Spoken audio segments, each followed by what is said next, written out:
are back, and if you are just joining us for now, we have our first segment this morning with the Garifuna Collective, all to talk to us about their tour of Europe. In studio with us, we have Ovando, who is the bass guitarist and tour manager, Desiree on maracas and on vocals, and we have Austin Aranda, who is the segunda drum player. Good morning. Good morning. Good morning. Morning.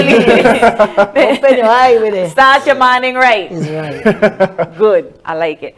All right. So this is a conversation that we've been having on the media for quite a couple of weeks now, right? So talk to us about when was the last tour before the pandemic? Before the pandemic. Yeah. 2019. 2019. Wow. Yes, a big experience that Europe, we did the Canada, South America, man, really intense. Yeah. And we were preparing for like the year the pandemic came. 2020, we were ready. Yes. You know, Australia would have been the first. Okay. Yes, so Australia actually went on past 2020, 2021, 2022 now. They couldn't even make it then, but they're set for 2023. Okay. So we're getting ready, and this is the first post-pandemic event. We're starting out at the Czech Republic, Belgium, then we go to London, playing WOMAD London. Peter Gabriel's 40 years running WOMAD and in London, and Charlton Park. Then we do the Jazz Cafe, which is like a little intimate gig with the band in London, and from there we move to France for like 5 cities there. Okay. And so, you know, short tour, 3 weeks, one of the shortest tour ever for us. Wait, so you mean to tell me you're doing all of these cities in 3 weeks? 3 weeks. So on a not sleep. Well, the train, planes. This is how they call it, tour warriors. All right. Easy meal, No sleep. no No sleep. sleep. Yeah. Sometimes coffee. I mean, I just asked you to drink coffee because Yeah, well, Yeah, but it really good experience. I'm glad to be back on the road again. You know, the band ready, the festivals them ready. I mean, people coming out now, a lot of support, and so we're excited. You know, we're excited. We're leaving on Monday the 25th and returning the 12th of August. So, What has the preparation been like leading up to this tour, getting back on the road after the COVID-19 pandemic? And also, what has the practice been looking like throughout the pandemic when we were not able to be in person physically with each the other? preparation never stopped. Right. Preparation never stopped. Even right now, like all the technical stuff, all the technical advancing, the festivals, you know, contacting us. Simple things like what size venue do we come in, what time we reach, you know, all that detail, everything totally detailed. Yeah. All the stage equipment, make sure everything is right. And you deal with this, being bombarded by emails every day. And if you miss one, you email again the next day. You know? So you have to have all the answers and things quick. And they expect answers fast. Right. Because you're not the only band. You have like 40, 50 bands in a festival or sometime more. And they have to prepare all the flight scheduling. In terms of the band practicing and so, it have been minimal during the pandemic, but everybody kept busy. Yeah. Because with the collective, each member, just to get the collective together, we live like different towns, right? And you know, like Sam in Cayo, Denmark in Cayo, but Austin there, Belize, there's me and there's down south, America with Lovelace, Moho Bob. But everybody have their own thing they do. Right. Everybody don't have their own group they work with full time and things. And so Des and Austin, tell us how you guys have been preparing on and off during pandemic. well, I try to do what I got to do, like, especially like try and, well, I have other band that I work with, the local band called Wagerale Drummers, so that keep me up with my vocal. Okay. Yeah, and I just listen to the CDs and practice for my own. Well, this song repeat in my head every day. So Okay. that's basically what I do in my vehicle. And when I go in my vehicle, I command.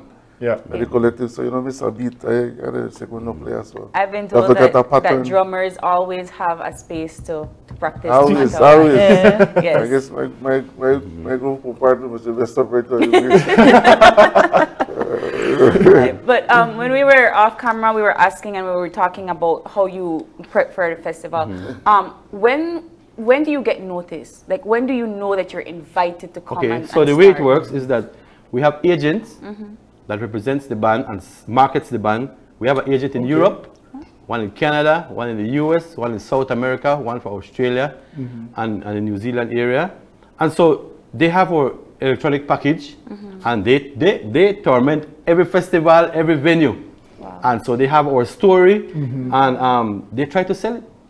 You know, and they talk, and so the main thing now is for us to go on a stage, perform well, so that the talking continues. So that's the only way it works. Right? So this festival say, oh, but you know what? So because festivals talk to each other, just like everything else. So they say, who you had last year? And then they recommend. They say, why we had this group this year? You should get them next year for your festival and stuff like that. So that's how the word go around. So we have a lot of responsibility to make sure we deliver right. And inspire the people and make sure they understand the experience of the Garifuna music, the culture and the music of Belize. So the agents work hard. And so these couple gigs we have left there are like leftovers for the pandemic. I think you said you couple gigs when you just said 5 cities in France and all of these. They're like, you know, but they're really special gigs. They're not the one who really decided, okay, we had them guys booked for 2 years, we missed them, we took the pandemic 2 years, we still want them. No, so basically, the contracts have been signed before the pandemic. Yes, we were there now, someone been set for 2020. And so we just gone out for the first time and they get the gigs done. So next year now, we'll start up the Australia and New Zealand in March. And then we have full Canada, South America, Europe, and next year coming. You know, you're speaking my language when you speak about signing contracts and also having an agent, because in the sports world it's the same thing. I had no idea that was the same thing in the music world. And so it's interesting to know that, because you have someone who is actually marketing you, right? Promoting. The thing with agents, or with the special thing with agents, is that there are a lot of them. The agent have to like really love what they see with you with the band, and they really have to understand, and basically they have to have a good idea of what this band represents, and because when they sell it to somebody, they have to like be talking the same way with the same passion like we have, like we market ourselves. So they have to have a good understanding, and so based on that, we have like all our albums out on all the social media platforms, Spotify, whatever media stuff they have, and we make sure we have like publicists writing, reviewing the albums. Those things are important, right? So all the big magazines, we have the right people. So again, it's all about finding that network that works, and make sure you're in the correct blogs, in the correct magazines, and so that's how people know about the band. So you have to keep steady all the time. Are you able to sign contracts with various or more than one agent? Or do you have like one agent? All right, so basically, no. In Europe, we have one agent, but with France, France really picky. France is one of the hardest countries. They're really picky. So you could have an agent for Europe, but that agent can't work in France. They have this big, they're so obsessed with authentic, original stuff. They take care of everything. They're paranoid. They want to control everything. So we have a agent in France. So I guess they want to control the experience that people have as well. So I wanted to get into the fact that you had mentioned that when you go to festivals, they invite you to come, they invite you to perform. When you come home, what is it that you are looking for from the Belizean public? Well, first, with the Belizean public, and especially with this situation now, we always need the support. And when I said the word I prefer to use is we need the support of the country of Belize, and that actually we don't get to the ministry level, to the government level. Fortunately, this time again, we had like a little bit ease in terms of talking to Minister Fonseca, Mr. Mara from BTB, and they came up for us in terms of understanding what we're doing, and we told them, this is the situation, we need this final support for to pay like just the per diem and a stipend for the group, and they came up for us. Ministry of Foreign Affairs really helped. I mean, just that simple trip of getting the visa in Guatemala City. 12-hour bus ride from Melchor now. Next morning, get that morning. But the Ministry of Foreign Affairs, they had somebody picked us up, took us to the embassy. The embassy, they say, we can't get on a visa till 2 days time. So Bali called the ambassador, called them and tell them, you know what, All right, we have worked that out for you. Yeah. So they give you the visa like one day, You know, one day. Okay. and then 12-hour bus ride back. You know, Ministry of Foreign Affairs, right? And so even them, they are taking up the responsibility to get us to Cancun because we're flying out to Cancun. Yes. So That's only small details there Yes. have a cost. Yes. Right. And so many times people can't do things with cash, but they do it in kind. Right. So stuff like this that we really appreciate every help every step of the way.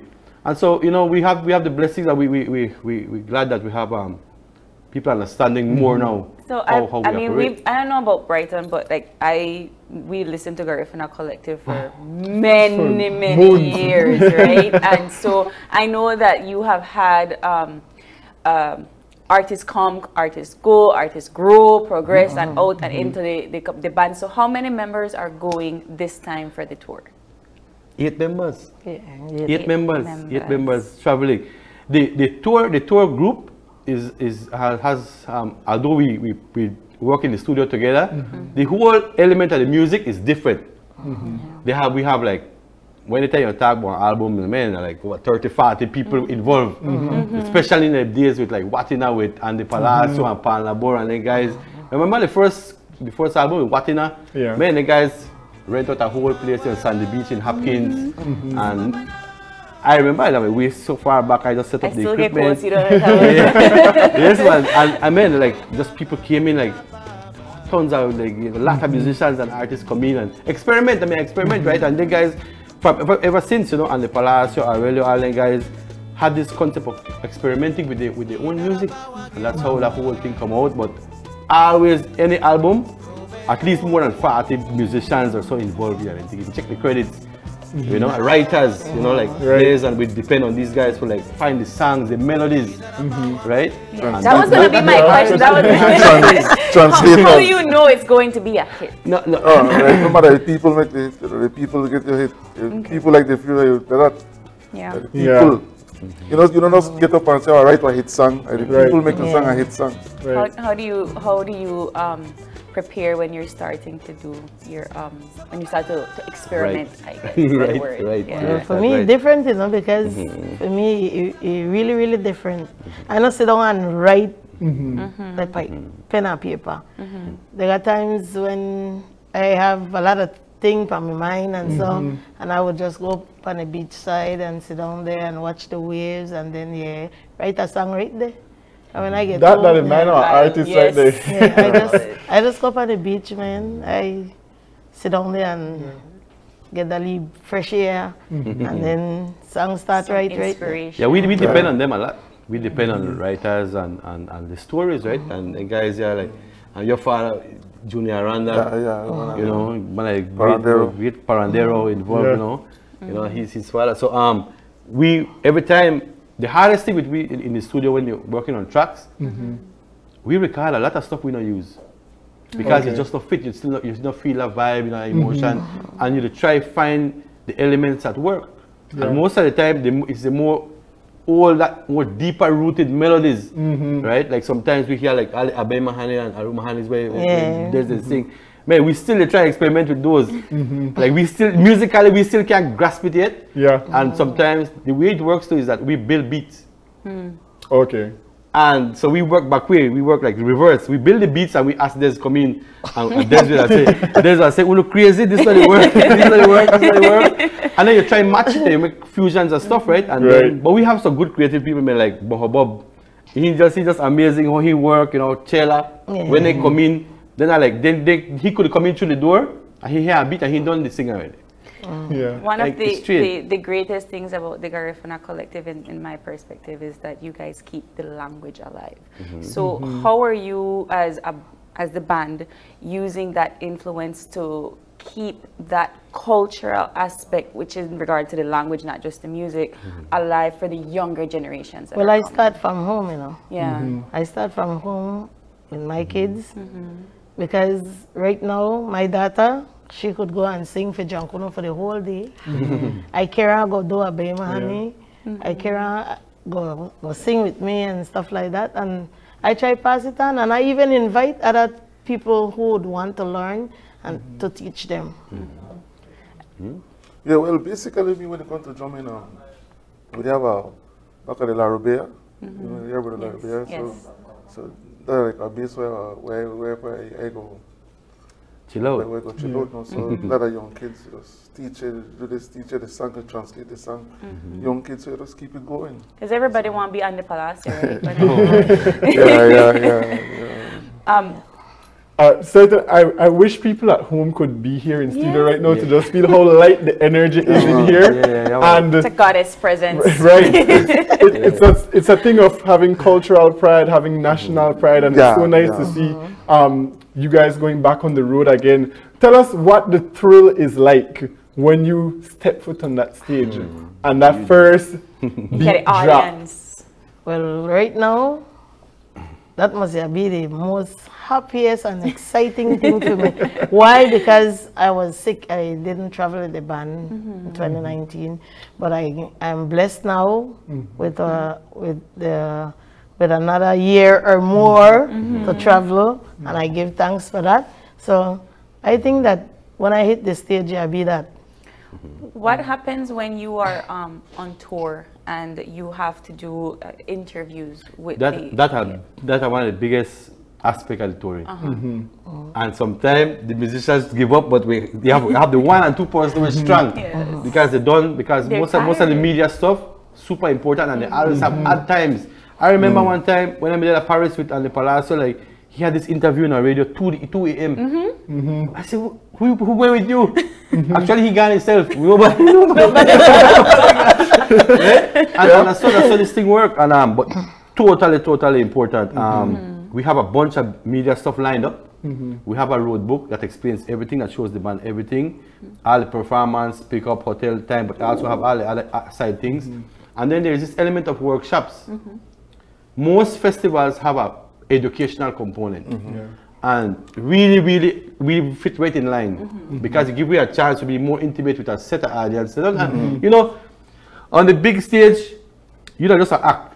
And that opportunity to make you take advantage, and that crowd was there with or without you. So that you know, that no brainer right there. So so that you could take advantage and make sure you perform well. But the workshops, what they do is that they most of the time they take like 3-4 bands and they put you together.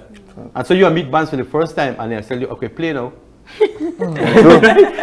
And then they expect you, so each band they leave it organized. Sometimes it's chaotic, but they leave it organized. So this group from Mali will perform, play, when they start a beat, then you see the drums are joining, then they do the maracas and the vocals will start chant something, and the whole thing. But at the same time, we play for age range of kids, from kids to adults. And so in the workshops, the best workshops then are the one with kids, preschool, I talk about level and primary school.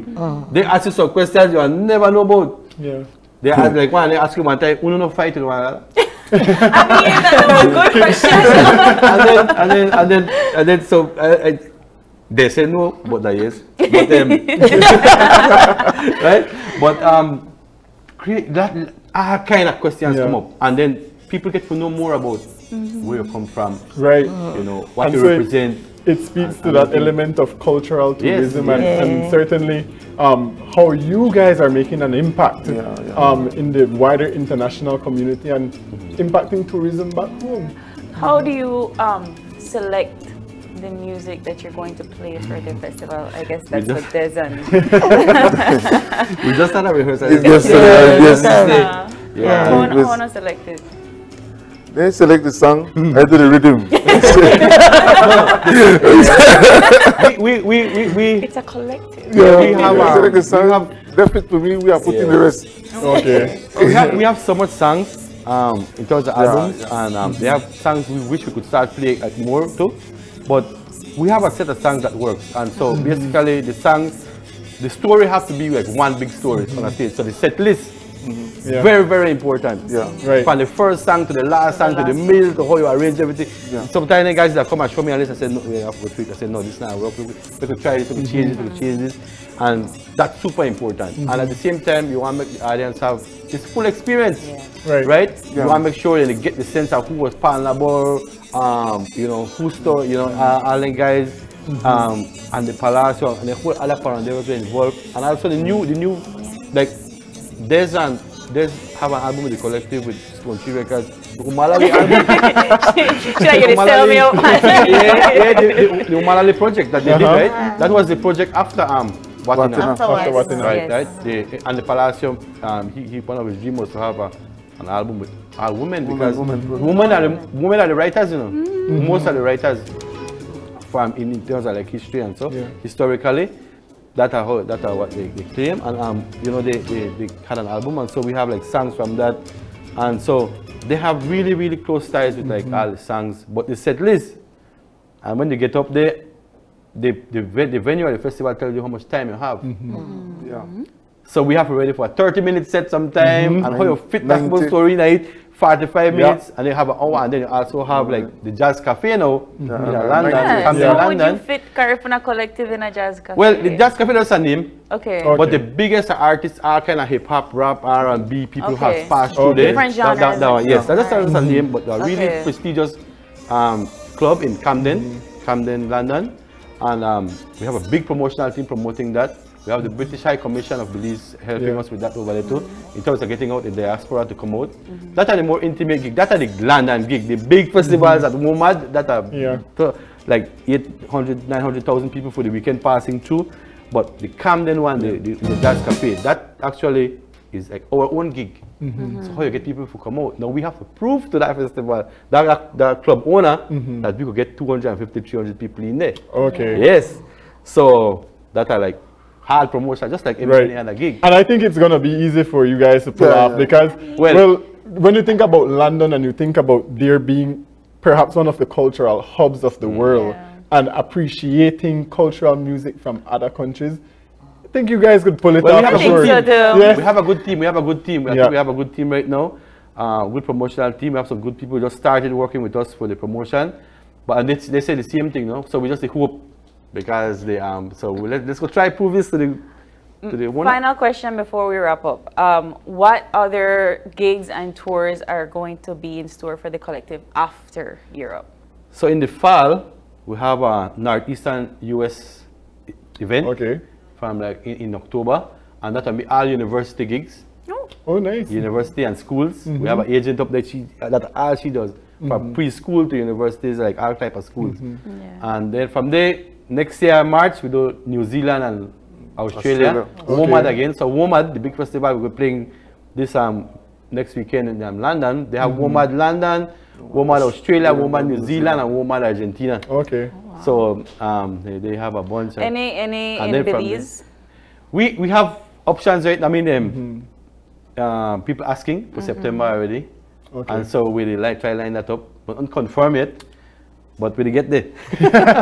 And then so after March next year, you know, we have the summertime. I think we're going to do Canada and US, Europe again. And then from there we continue. South America is always a nice option too. In August, September time too. Well, we look forward to seeing all of the excitement. And of course, we know that the collective, when they go up on the international stage, they always bring it. I don't know if anybody has ever seen the collective in concert, but I think that's it. The Garifuna Collective is back on the road, and we certainly appreciate how you bring cultural tourism to our country, how you continue to promote Belize's culture, how you continue to build national pride, and we thank you for what you do for our country, and all the best in your tour coming Thank up. you for inviting us and the time, and so we could at least reach an amount of audience in Belize. Yes, well, we know that the public appreciates you, so we're so happy to have you here. But with that, we're going to take a short break. But before we get into that, let's look at Phoenix Boutique's day and night look. Check it out. Welcome to the Phoenix. Today we're presenting our look from day to night. Our base for this look is a Zara black bandeau dress. We've paired this with our Zara white blazer with gold buttons. So we've completed this look with our Calvin Klein black handbag as well as our Calvin Klein pumps. Transitioning into our night look, we're keeping the same base, which is a Zara black bandeau dress. What we've done here is added a gold Zara belt around the waist, and we've added the Kenrick over the shoulder clutch.